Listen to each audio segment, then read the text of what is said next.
Bom dia aos dirigentes da FCDL do Rio Grande do Norte, diretores das CDLs de todo o estado, empresários, meus amigos, minhas amigas. Estamos no dia 28 de outubro do ano 2021. Esse é o podcast número 39. A notícia de economia. Várias pessoas perguntando por e-mail, por WhatsApp e pessoalmente o motivo do aumento do preço dos combustíveis. Sempre dissemos aqui aos telespectadores que nos assistem que dificilmente os combustíveis teriam redução. Os estoques mundiais são baixos, a defasagem do preço cobrado no Brasil em relação ao exterior ainda existe e a desvalorização da nossa moeda, do real, devem continuar pressionando os preços da gasolina, do óleo diesel e do gás de cozinha. A cotação do petróleo no mercado internacional e o câmbio não vão dar trégua à economia brasileira nos próximos meses, meu caro telespectador. E devem continuar a pressionar os preços dos combustíveis, segundo especialistas ouvidos pela Fundação Getúlio Vargas. A tendência é que as ofertas de petróleo e seus derivados, como gasolina, atenuem descolados da demanda, assim como mais compradores do que vendedores, e também com a moeda americana valorizada em relação ao real. A expectativa é de alta nos preços dos postos. No Brasil, onde os reajustes acontecem em linha com as oscilações externas, novos aumentos da gasolina e do óleo diesel são esperados, se assim mandar o mercado internacional. O último foi concedido nesta semana pela Petrobras e outros devem estar para vir, caso aconteça no plano internacional. A gasolina ficou 7% mais caro desde terça-feira passada e o óleo diesel 9,2%. No ano, os dois já acumulam altas, respectivamente, de 73% e 66%. Segundo importadores, ainda há uma defasagem entre os valores cobrados pela estatal e os preços negociados nos principais centros de comercialização do mundo. A Associação Brasileira dos Importadores de Combustível, ABICUM, calcula uma diferença na média dos portos nacionais de 11% para a gasolina e de 13% para o óleo diesel. Com esse cenário de preços internos inferiores aos negociados em outros países, não há perspectiva de importadores competirem com a Petrobras no mercado interno de combustíveis. As importações somente vão acontecer em dezembro, caso a petrolífera informe novamente não ter capacidade de atender a toda a demanda. Nesse mês de outubro, a Petrobras chegou a informar às distribuidoras que não importaria combustíveis para complementar o consumo projetado para novembro. As importadoras viram na comunicação da estatal uma oportunidade de substituir parte do seu suprimento. Mas, segundo o presidente da ABICUM, Sérgio Araújo, no fim das contas, a Agência Nacional de Petróleo, Gás Natural e Biocombustível, ANP, informou que não há risco de desabastecimento no Brasil e que a oferta da Petrobras será suficiente para cobrir os pedidos das distribuidoras. Independentemente do fornecedor da gasolina e o diesel, eles continuarão sendo comercializados a valores equivalentes ao do mercado internacional e corrigidos em dólar. Essas são as variáveis utilizadas pela Petrobras e pelos importadores para definir preços às distribuidoras, que, por sua vez, repassam as altas aos donos dos postos de combustível. A fotografia do mercado atual é de cotação elevadas, vendido a mais de 23, 24 dólares o barril do petróleo tipo Brent, negociado em Londres, ficou 60% mais caro neste ano e mais que dobrou nos últimos 12 meses. As principais determinantes dos preços no Brasil, preço internacional do petróleo e dólar, continuam pressionando para altas.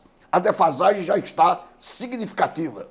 Ontem, por exemplo, quarta-feira, o dólar americano valia R$ 5,55, depois de bater na semana anterior até R$ 5,76, no mais alto nível da paridade dólar-real, desde o Plano Real implantado no Brasil em 1º de julho de 1994. Portanto, meu caro companheiro que está nos assistindo, essas são as premissas com relação aos preços do petróleo. E é bom irmos nos acostumando, porque a inflação continua galopante, agora em 2 dígitos já oficialmente, ao ano, e precisamos de combustível para suprir não só os veículos, as aeronaves, os navios, os transportes de mar, de terra e dos céus, mas suprir a paciência de cada um de nós com tantos aumentos defasados. O desemprego recua para 13,2% em agosto, mas o país ainda tem 13 milhões e 700 mil desempregados. A abertura do posto de trabalho foi puxada pela informalidade, aponta o IBGE, Instituto Brasileiro de Geografia e Estatística. Renda média caiu sob o impacto da inflação em alta. Apesar do cenário de crise, agravado nos últimos meses, com aceleração da inflação, alta de juros e perspectiva de crescimento econômico em ritmo muito brando, o mercado de trabalho seguiu em toada de recuperação até agosto. No trimestre móvel, até aquele mês, uma expressiva geração de vagas, entre formais e informais, ajudou a reduzir a taxa de desemprego para 13,2%, ante 14,6% no trimestre imediatamente anterior, informou nesta quinta-feira, 27, o IBGE. Além de ser insuficiente para recuperar todos os postos de trabalho perdidos com a pandemia da Covid-19, a geração de ocupação, que chegou a 3.480 milhões de vagas em um trimestre, foi marcada pela má qualidade puxada por vagas consideradas informais e com remuneração menor. Por causa da informalidade e da inflação acelerada, o rendimento médio do trabalho tombou 10,2% na comparação com um ano anterior. Maior queda já registrada na Pesquisa Nacional de Amostra de Domicílios Contínua, com dados desde 2012. Nunca se ganhou menos, mesmo aumentando o número de vagas no Brasil. Segundo Adriana Beringui, coordenadora de trabalho e rendimentos do IBGE, o aumento, abre aspas, bastante significativo, fecha aspas, da ocupação marcou a acentuação de um movimento que já vinha sendo observado nos trimestres móveis anteriores, a retomada gradual da normalidade nas atividades econômicas, em meio ao avanço da vacinação contra a Covid-19. O mercado de trabalho reage com certo atraso à tendência marginal da economia. Então ainda vemos espaço para grande recuperação.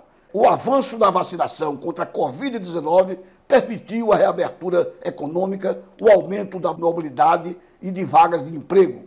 Mas o governo brasileiro foi quase omisso a só implementar a vacina no Brasil quando foi criada uma CPI, uma comissão parlamentar mista, e que terminou sendo CPI, Comissão Parlamentar de Inquérito no Senado Federal, para investigar a ação do Executivo frente à pandemia.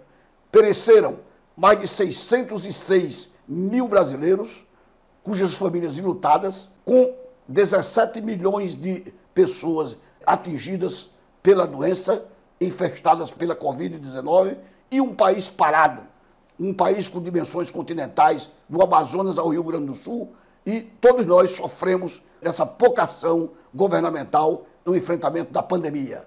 É isso que está restando na economia nacional, cujos reflexos são inflação em alta, juros em alta e o descrédito no enfeixe socioeconômico de um orçamento que foi mandado para o Congresso Nacional e agora já ameaça furar o teto de gastos com os precatórios, com o não pagamento de precatórios, que são dívidas legítimas da União para com estados e para com terceiros. Portanto, é difícil solução o problema fiscal do Brasil.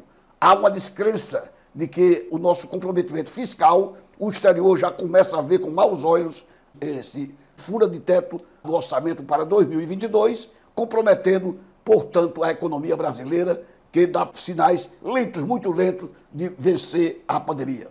O país tinha 13 milhões 656 milhões de desempregados no trimestre encerrado em agosto. O número é elevado, mas representa 1.139 mil pessoas a menos na comparação com o trimestre móvel imediatamente anterior a esse de agosto.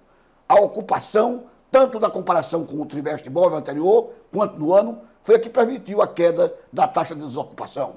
O CAGED, que é o Cadastro Geral de Emprego e Desemprego, é que tem esses dados consolidados.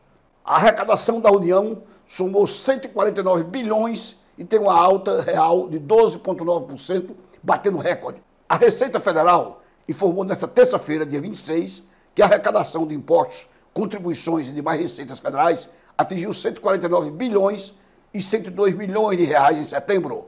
Na comparação com o mesmo mês do ano passado, quando a arrecadação havia sido de 132 bilhões e 103 bilhões, valor já corrigido pela inflação, houve um aumento real de 12,87%. De acordo com o fisco, O resultado também é recorde para mês de setembro. A série histórica do órgão, atualizada pela inflação, teve início em 1995 e, com isso, o resultado representa a maior arrecadação para o mês de setembro em 27 anos. A Receita Federal informou que a melhora na arrecadação ainda não refletiu em setembro o aumento do Imposto sobre Operações Financeiras, o IOF, com validade do dia 20 daquele mês em diante. Segundo o órgão, a arrecadação do IOF mais alto começou a ingressar somente no início de outubro, pois o repasse feito pelos bancos ao fisco acontece a cada 10 dias. Sobre o nível de atividade do órgão, apontou, por exemplo, que no mês passado a produção industrial recuou 0,54%, porém acrescentou que as vendas do setor de serviço avançaram 16,7% em relação ao ano anterior. O volume de notas fiscais eletrônicas subiu 12,55%. O resultado da arrecadação em setembro e no acumulado do ano reforçam as evidências sobre a recuperação da economia, que vem se refletindo na arrecadação tributária e em todos os meses desde agosto de 2020. O desempenho vem sendo positivo discretamente e há um ano é constante. As empresas enfrentam o dilema entre repassar custos ou aquecer vendas. A recente disparada do dólar, com a moeda americana chegando, como eu disse há pouco tempo, a 5,76 e que fechou ontem, quarta-feira, dia 27, a 5,55, é uma atenuante do sinal de alerta do setor de privado. Há cerca de 4 meses, em 25 de junho, por exemplo, o dólar estava valendo R$ 4,93. Até o fechamento desta quarta-feira, dia 27, ontem, quando ficou a 5,55. A alta acumulada é de 13% neste ano de 2021. Sem saber até onde chega o câmbio, as empresas com dívidas em dólar ou as que têm insumos cotados na moeda estrangeira ficam com o seu planejamento comprometido. Da mesma maneira, quem compra produto importado para revender no Brasil precisa dosar a mão para não repassar todo o aumento ao consumidor final e naufragar nas vendas. Parte dos lojistas está com o seu estoque limitado para o Black Friday. E aqui em Mossoró, nós temos a campanha da CDL, Aquece Mossoró, que inicia-se também no mês de novembro, fazendo com que os lojistas apresentem com responsabilidade preços módicos, reduzidos e ofertando mais ao consumidor. Espera-se que venha aquecer o comércio de nossa cidade com uma das contribuições do setor de serviço para Mossoró e para a região. O Aquece Mossoró tem um alcance estadual e deverá bombar durante todo o mês de novembro. E o Banco Central, já vendo a inflação em alta no Brasil, que vai para 2 dígitos no ano de 2021, como nós aqui antecipamos no nosso podcast, em março, abril deste ano, que essa inflação anualizada iria para 2 dígitos, já confirmamos. O Banco Central, a falta de articulação entre o executivo e o legislativo, e executivo e judiciário, acaba ontem à tarde, encerrou a sua última reunião do Selic, aumentando em 1,5% para 7,75% ao ano, o maior patamar desde 2017, a nova taxa referencial Selic. A decisão seguiu o que grande parte do mercado financeiro estimava, ainda que não houvesse um consenso nas apostas. O Comitê de Política Monetária do Banco Central decidiu ontem elevar a taxa Selic em 1,5% percentual para 7,75% ao ano. Essa foi a 6ª vez consecutiva que o comitê subiu a taxa básica de juros, que chega ao seu maior patamar desde setembro de 2017. O comitê entende que essa decisão reflete seu cenário básico e um balanço de riscos de variáveis maior do que a usual para a inflação prospectiva e compatível com a convergência de inflação para as metas do horizonte relevante, que inclui os anos calendário 2021, 2022 e já se preanuncia o que será para 2023. Sem prejuízo do seu objetivo fundamental de assegurar a estabilidade de preço, essa decisão do Banco Central também implica na suavização das flutuações do nível de atividade econômica e fomento do pleno emprego. Diferentemente das últimas 2 reuniões do Copom, em que o mercado financeiro tinha expectativa unânime da alta de 1 ponto na Selic, desta vez as apostas não tinham uma direção única com relação à magnitude do aumento. Grande parte do mercado, contudo, já projetava um aumento de 1,5%, como de fato aconteceu. diante do aumento das incertezas no ambiente doméstico e da forte pressão inflacionária que já ultrapassa 2 dígitos, em 10,25% o acumulado de 12 meses até setembro do IPCA. Algumas casas, inclusive, estimavam altas ainda mais acentuadas para o encontro desta quarta-feira, diante do cenário de maior aversão ao risco, em meio à deterioração fiscal, com a chamada fura do teto de gasto do governo federal, já que quer pagar um auxílio, vai pagar um auxílio do Bolsa Família, que agora passa a ser Auxílio Brasil, de R$ 400 ao mês. E tem também aquela de projetar uma ajuda aos carreteiros, caminhoneiros, em R$ 400, coisa que já cria dificuldade, porque ontem o ministro Tarcísio Freitas falou da impossibilidade ou da quase impossibilidade de ser concretizada essa benesse que havia sido prometida pelo presidente Jair Bolsonaro. Portanto, vamos ver como vai ficar isso. Contribuiu para a aposta do Banco Central mais altista da Selic os dados do Índice Nacional de Preço ao Consumidor Amplo 15, o IPCA 15, divulgado nesta terça-feira, em que houve uma alta de 1,20% de outubro, frente a setembro, na maior variação para o mês desde o ano 95.